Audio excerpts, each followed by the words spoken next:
Can you believe it's winter? Over here in the Bay Area, it feels like winter kind of just passed us by while a lot of the country is covered in snow. So the days are getting longer, and we're taking full advantage of the gardening season that is yet to start. But over here in the Bay Area, we're well into it. Hey folks, if we haven't met before, my name is Tara, and maybe you found my channel because I've got 14 green stalks, soon to be 15, that I've got a ton of content on, all kinds of how-tos and how to get the most out of your green stalks. And I'll put a link to it at the end of this video. But today is all about looking at the entire garden, including my 14 green stalks, just to see what's happening in my garden and why I just can't seem to get a break from it. I'm also going to be including all kinds of tips and tricks and how-tos in this video as well as we go through the garden, because I just love doing that. I love sharing what I've learned with you. But first, since we're over here already, let's take a look at these green stalks. So just a little background on my GreenStalk journey. I've had them for about 5 years now, and I started with the terracotta color that you see back there.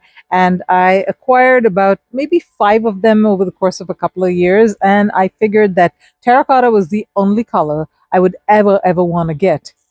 And then terracotta went away. It became a limited edition. I was like, what the heck? They came out with more colors, and razzleberry came along.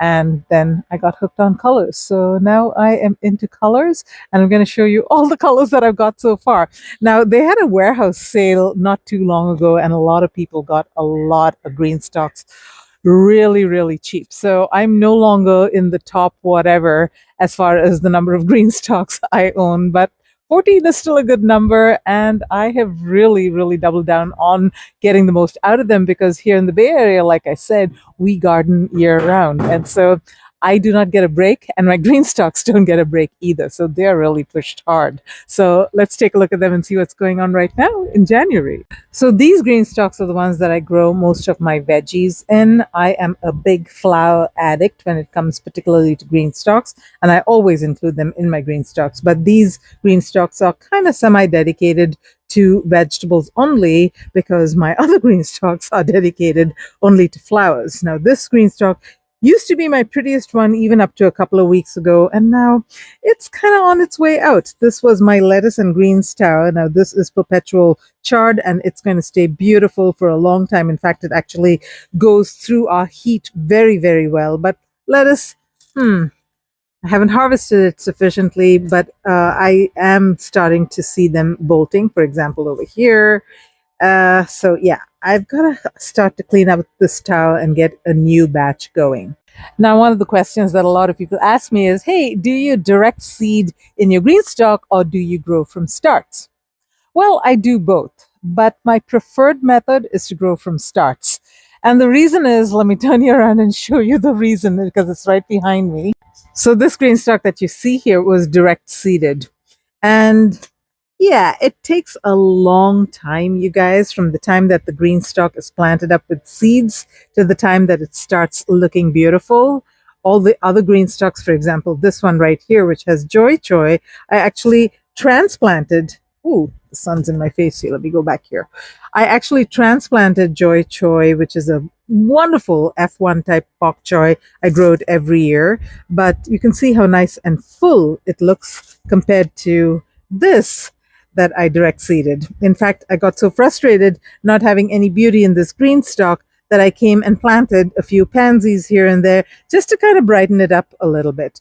But now, finally, the beets are starting to come in, the carrots are looking a little bit larger, and I think my radishes are actually getting ready to harvest as well. Something's been nibbling on it. I've got a huge problem with squirrels. But yeah, this took a long time. As you can see, this was seeded on 11/2. That was November 2nd. Today is January 8th. So it takes a while for this thing to start looking good, and that's why I plant from transplants in my green stock.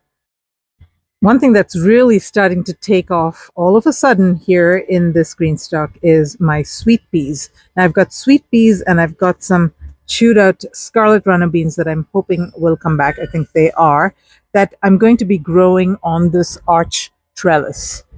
So hopefully in a couple of months or so, you are going to see a nice full arch trellis, and Mr. Sloth over there will have quite a bit of company. And here is my Brussels sprouts. Now, this is the very first time I'm growing Brussels sprouts, and I was a little concerned that they were all kind of looking like they were opening up. But I see the newer ones that are starting to come in now as the cool weather extends into winter, and they seem to be just a little bit firmer. So, fingers crossed. I've, like I said, never grown Brussels sprouts before, so I don't know what to expect. If you've got any tips for me on how to grow beautiful Brussels sprouts, do leave it in the comments. Remember that I live in the Bay Area. We've got a very warm climate, and it's difficult to grow Brussels sprouts just because they take a long, long time to go from seedling to something that's producing for you. So moving on to this GreenStalk here, I'm doing an experiment here. I have got onions that I have started from seed, and I'm growing them in these top two tiers of this leaf GreenStalk. And I've got some chard and things like that over here. But I've never grown onions in the GreenStalk before. I've actually got some garlic as well. And I just want to see how they do. If you guys have experience growing onions successfully in the GreenStalk, do let me know any tips and tricks. I know growing onions is very, very dependent on your location, day length, and so on and so forth. But if there are any specific tricks to get the very best out of your GreenStalk, do let me know. Mustard Seed Homestead, who is another GreenStalk affiliate, has grown amazing onions in her GreenStalk. And I believe she got the best results from the upper tiers. But yeah, let me know what your experience has been, or if you've got any advice if you're a real expert onion grower. So I'm on a quest to grow amazing onions. Every year I try something a little bit different, and I've got average success, I would say. I haven't had amazing success, but my onions have been decent, and I'm learning more and more how to get the best varieties as well as the best timing. It's also, there's so many factors that go into making amazing onions. Really respect those who have figured it all out and do it successfully every year. Hopefully I'll get there at some point. But I'm also growing onions from transplants, and I am growing them from sets. Let me spin you around and show you my transplants. Yeah, so I get my transplants from Dixondale Farms, and I get transplants every year. That really, for me, has been the best way to grow onions so far. But I am getting good at growing from seed, and last year I actually had quite a bit of success growing from seed as well. But this is my insurance. I grow from transplants as well. The problem with growing from transplants is that a lot of them will bolt on you. In other words, produce that flower stem, because onions are biennials, and they think that they're in their second year when they are yanked out of the ground and put into dormancy and sent to you in the mail. But a lot of them actually do produce decent sized onions. The worst is sets. Now, I actually am growing onions from sets because a friend of mine had a few extras and gave them to me. Otherwise, I wouldn't. But my experience with sets has been they actually have already started bulbing, right? So you get these little tiny bulbs, and then you plant those, and then they grow, and almost every single one of them will bolt. So why is bolting onions a problem? When an onion bolts, it produces that thick stem in the middle, produces that beautiful head of flowers on the top, and it's ready to complete its life cycle. The problem is that drastically and severely reduces the shelf life of the onion, as well as it really stops the growth of the onion. For every leaf that the onion produces, it actually creates a larger onion because each leaf corresponds to one layer of the onion. So you want lots and lots of leaves, and you really don't want it to bolt. If it bolts, harvest your onion pretty much as soon as you can, and eat it up as soon as you can, because it's not going to store. It's going to get black from the inside out, and then you just can't eat it anymore.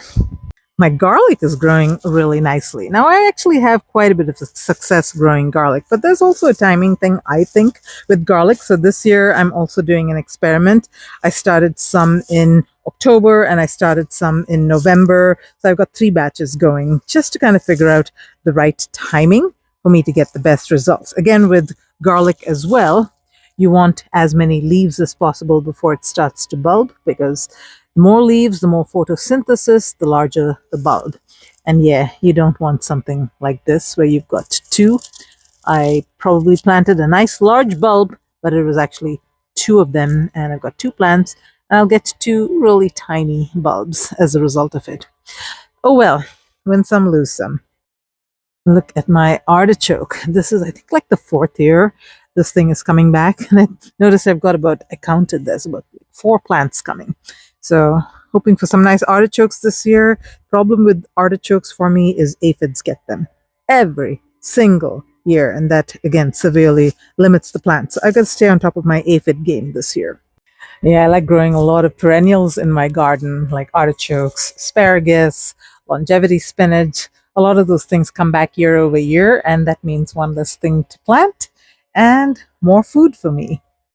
And speaking of perennials, here's something that behaves like a perennial for me. You see those potatoes over here? I haven't planted potatoes in this bed in like 3 or 4 years. Every year, more potatoes grow, so I keep getting potatoes. But then again, these beds, as you can see, they're looking a little neglected, and that is kind of on purpose because squirrels love eating whatever I put over here. So let the potatoes grow. I threw in some onions because squirrels don't like the onions either. So let's see whether they do well. And another thing that I am protecting fiercely is my saffron. Actually, let me show you up close. Yeah, so this is what saffron looks like after it has finished blooming. Now it's in that vigorous green growth stage, and it'll continue to grow like this through the end of April or so. And it's actively photosynthesizing and creating new daughter bulbs as well as growing existing ones. So the more leaves, the better. Now, saffron is one of those things that I am in my 5th season of growing, and I've got a whole video documenting my entire saffron growing journey. Just blows my mind how much false advertising there is with saffron and growing it in the backyard. Everyone talks about, hey, it's the most expensive spice in the world. You can grow it, you can make tons of money. Not really. So they always claim, oh, you can grow it anywhere, right? Zone 4s through zone 11. If that was really the case, wouldn't everyone be growing saffron, the world's most expensive spice, in their backyard? Yes, saffron will grow in any zone. In year 1, it will produce blooms. Year 2, year 3, yeah, it prefers Mediterranean climates. And I am lucky that I live in a Mediterranean climate. So I grow beautiful saffron. And I think I harvested something like 180 blooms or something like that this year. So I get my full year's supply of saffron from my garden, but that will not be the case if you live in, say, zone 4, because hard frost, you're going to have to dig it up, store it. You'll miss out on a lot of that green growth. So, yeah, watch out for that false advertising. Let's go sneak up on my husband. He's sitting in the garden and having a beer, and he is really shy. So I'm going to surprise him. So this is my husband. Here's your beanie. What are you doing over here? Making beer? Drinking beer. Okay, what do you have to say to my almost 20,000 strong YouTube subscriber community? It's a lot of work for me. Is it a lot of work for you? Keeping the garden clean so I can record? Building all this thing. Oh, building, yeah, that's true though. He's the one who does all the work of getting all of these structures and planters and all these things. He's a DIY kind of guy. I always say he can fix anything. And of course, he also makes amazing beers. Though he's drinking something out of a bottle over there. All right. All right. See you later. What's that? Inger. Inger, whatever that means. Bye. Watson. Yeah, in my house, I do all the talking. Is that the case in most houses? The wives talk more than the husbands. Definitely the case in mine.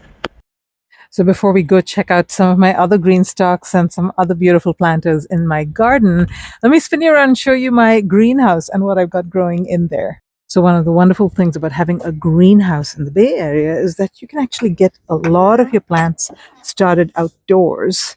I've got actually a lot of flowers and things because that's what I absolutely love and want to grow more of every year.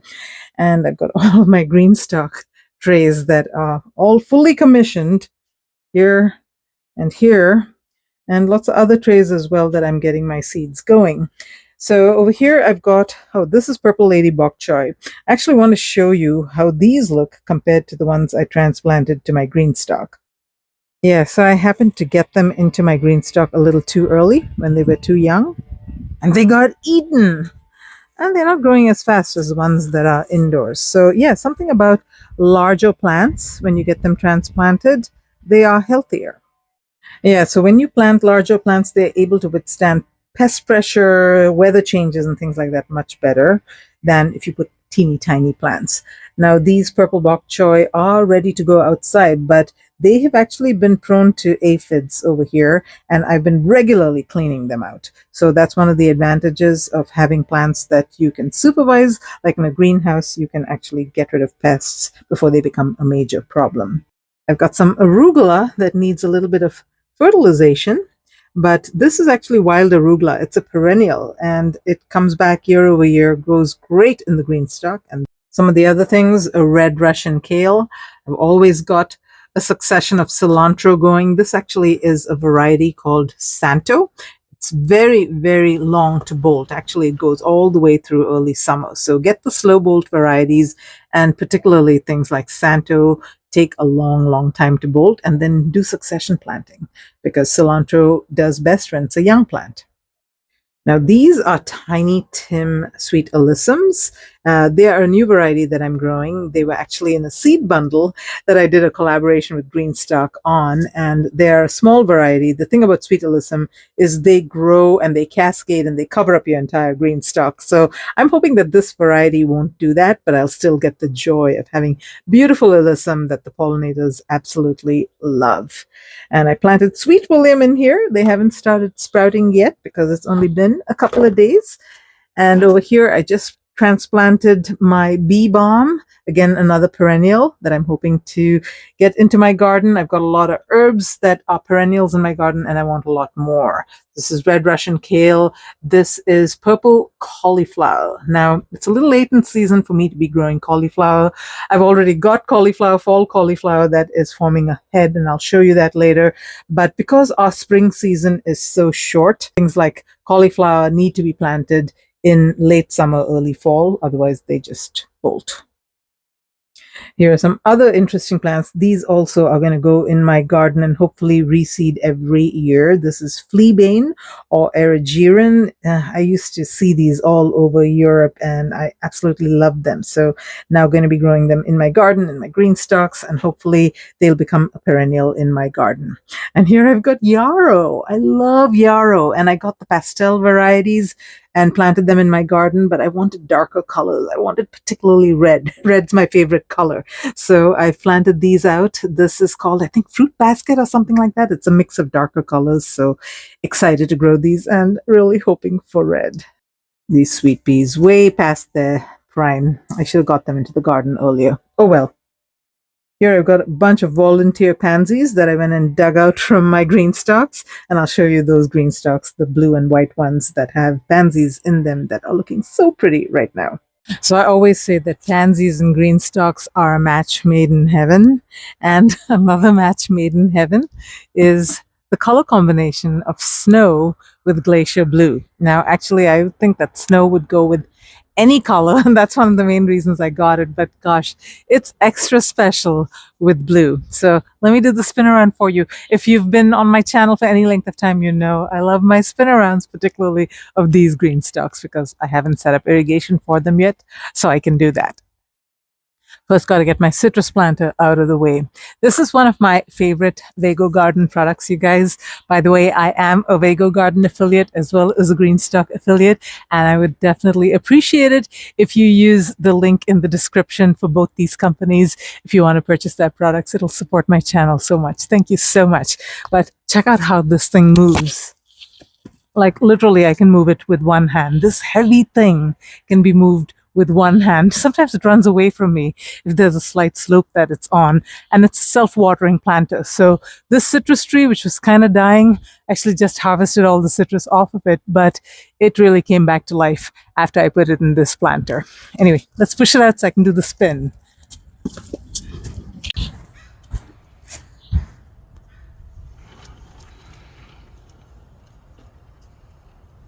These pansies are just so incredibly pretty.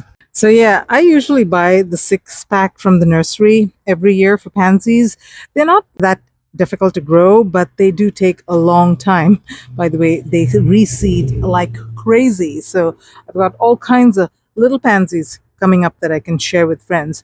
But because they reseed, I get more plants.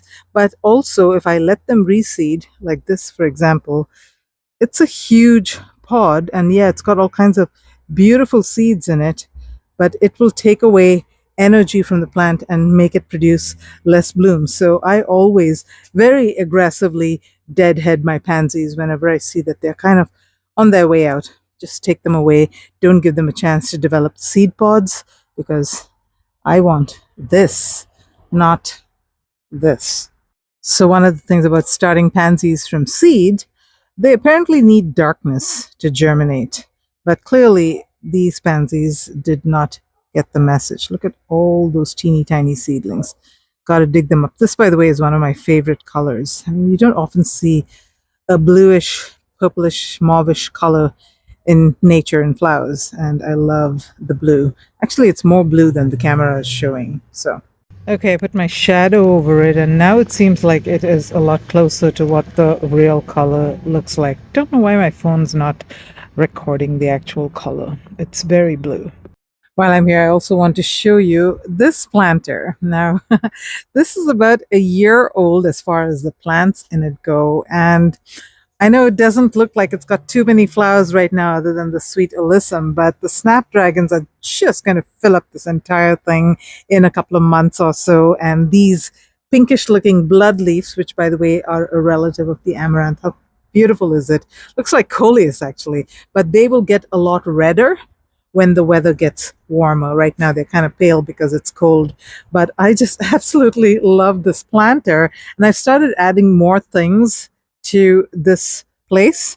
I've got a replete daffodils. Have you guys ever seen those? They're so pretty with their orange centers. And I also got Easter Party, which is kind of similar looking to replete, but it will bloom much later. This one is going to bloom maybe in about a month or so. This one blooms closer to Easter because it's called Easter Party. So I like to add a few more bulbs every year to my collection. Speaking of which, anemone, you guys, I got a bag of 80 corms from Costco, and these apparently are native to Mediterranean climates, so they will grow well in my climate. But I am so thrilled with these. Can you imagine? Look at all these blooms coming. I think this is a white. It's going to be covered in blooms. It's going to look so gorgeous. I just can't wait. And this one here is my succulent garden. This time of year, my succulents are absolutely thriving. Got this little fountain that I sort of repurposed and made into a succulent planter.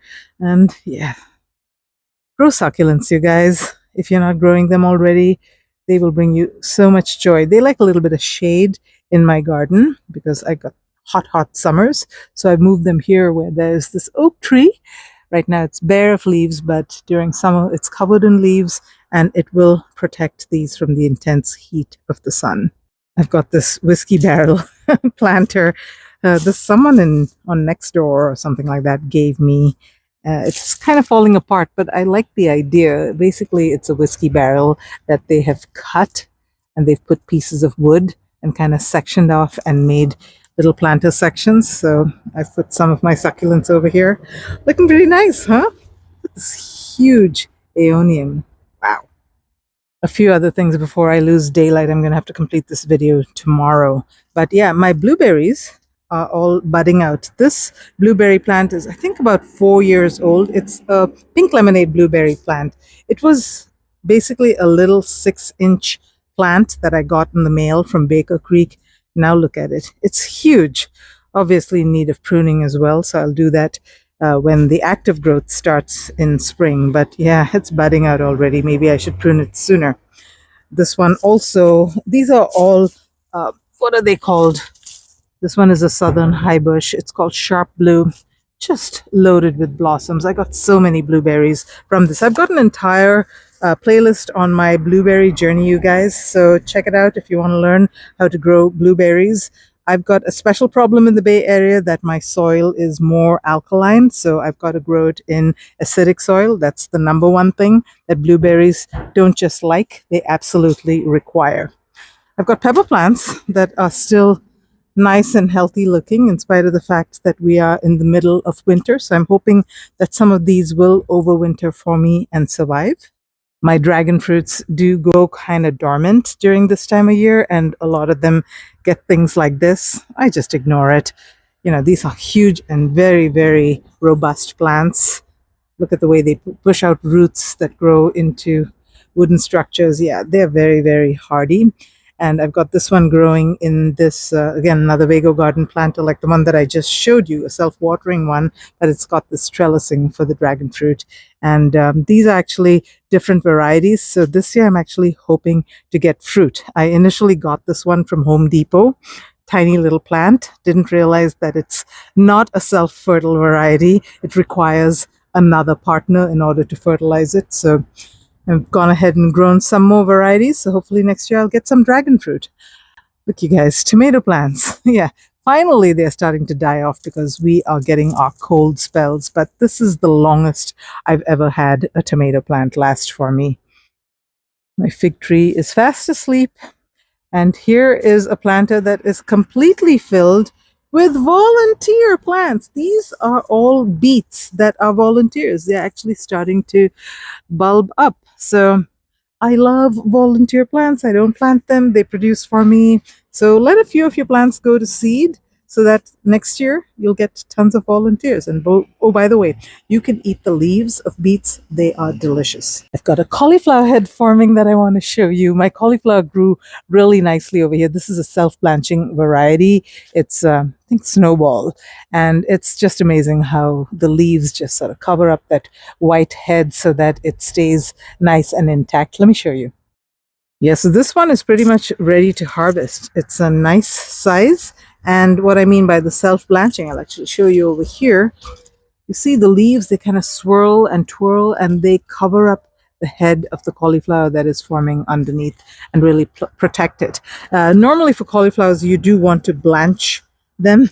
Not blanching as in putting them in hot water, but you want to pull the leaves together and kind of tie a rubber band or something just to prevent the sun from yellowing the cauliflower or causing early bolting. But yeah, the self-blanching varieties are really cool. I'm going to be growing more of these next year. I grew some strawberries in containers because I find that when I put it directly in the soil, aphids tend to get to them more. So I'm thinking growing them in these window boxes is going to help. But yeah, it looks like some Chinese pink celery is starting to take over. In fact, let me show you here. It has already taken over completely. Believe it or not, this is supposed to be strawberries and only strawberries. So yeah, if you grow Chinese pink celery, you will have it forever. Another volunteer bed with this beautiful oak leaf lettuce. And it's very delicious, by the way. I let a plant go to seed over here and I got just tons of beautiful lettuce. So I truly believe that because of my garden, I am just a whole lot healthier than I would have been. Because, you know, when you pass by a beautiful bunch of lettuce like this, you can't help yourself. You got to pinch off some. So good. Fresh off the plant. Can't compare anything to this. So good and so good for you.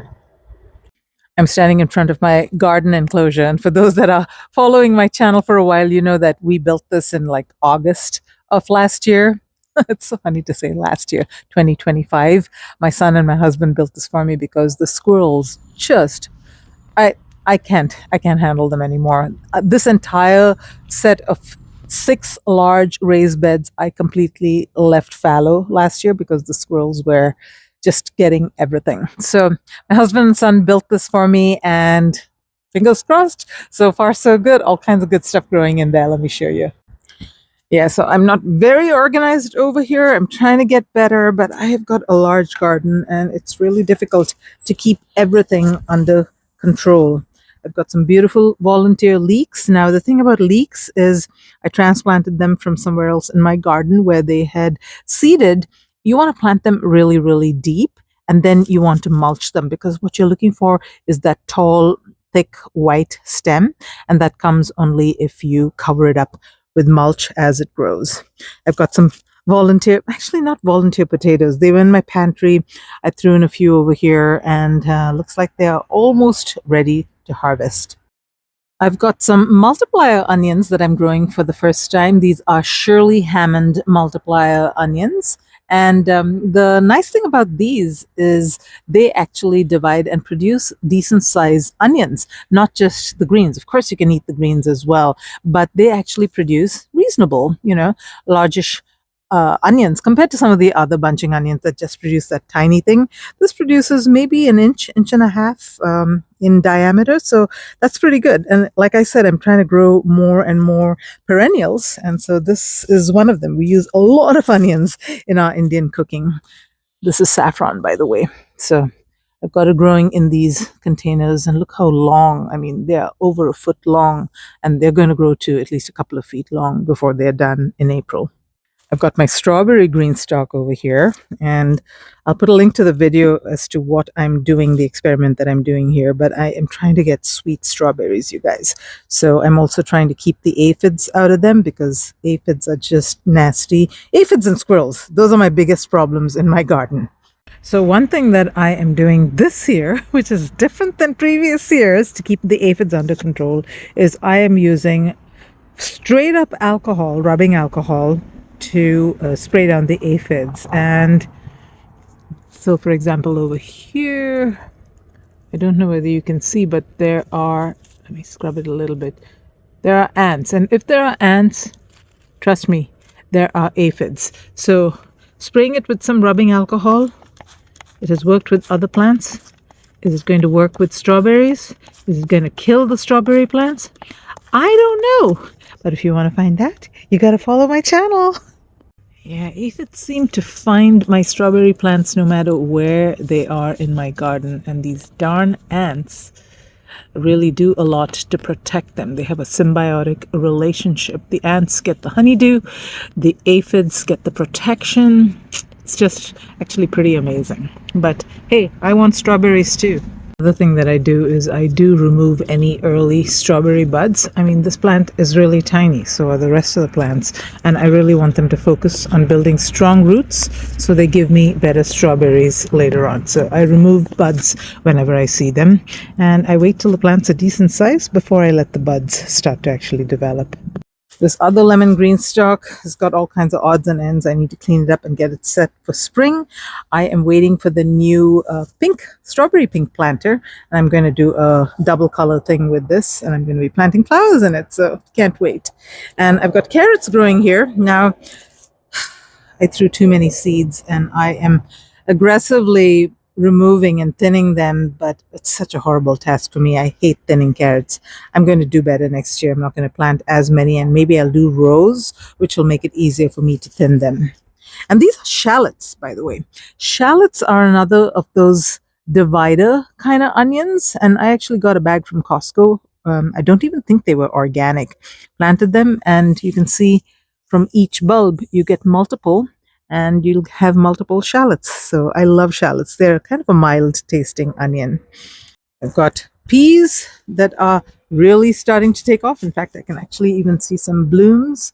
These are PLS 595. I think they're hybrid. Got them from Johnny. It's supposed to have amazing long pods. So keen to see how those do. I've got all kinds of brassicas here that are actually the siblings of these, but I planted those that I just showed you here a little bit later. A couple of weeks later, I transplanted them versus these. So these are actually forming heads, and I'm hoping they'll speed up a little. Broccoli seems to have taken forever for me, and it's partly my fault. I put shade cloth over this, and I forgot to take off the shade cloth, so they didn't get enough sun, so they grew very, very slowly. So gophers, that's another thing that gives me trouble in my garden. You can see I've got these trays. This is from an old worm bin that I had, and I've buried them in the soil, and they've got that perforation underneath, so the gophers can't really bite through the plastic, and I've planted tatsoi in them, and that's Mizuna. So my last stop over here is going to be my raspberry greenstalks, and I'll spin around and show you that in just a moment. I do have a blueberry greenstalk as well, blueberry color greenstalk, and it is indoors because I'm actually thinking about planting herbs in it. And I'll show you my indoor garden at some point in the future, but I do want to let you know that I am in the middle of creating a seed starting masterclass. I've already got 2 episodes that have been published on how to prep and plan for seed starting, and also how to set up your indoor grow station. So go ahead and check that out. I'll put a link to the playlist, and there's going to be 7 episodes altogether. So 5 more. One every Monday is going to be coming out. So go ahead and check that out. And I hope you will learn something good from it. And let me know in the comments of those videos any questions regarding seed starting that you may have. And hopefully I'll have an answer for you. All right, let's look at our raspberry green stalks. So my raspberry green stalks are the ones that actually changed my perspective on color for the green stalk, and I went from terracotta to now wanting every single color they ever produce. So the raspberry is not in its peak form right now, but oh my goodness, in spring it is going to be just full of color like it was last spring. And I'm doing an interesting experiment over here. Usually every year I take out and I kind of refresh the soil in my green stalk and I refill it. But this time with the raspberries, I am not doing anything. In fact, you'll see that most of the plants that I've got growing here, geraniums, I've got marguerite daisies, I've got gazania, alyssum, even snapdragons, they are all perennial flowers. So I want to see how long I can keep them going and looking beautiful. I'm not even sure how they're going to look this spring. I have been pruning them back, but we'll see. And if that's the case, that I can keep a green stalk going for multiple years without having to refresh them, oh my gosh, that would be so much less work, which means I can get so many more green stalks. So I want to know in the comments, how many green stalks do you have?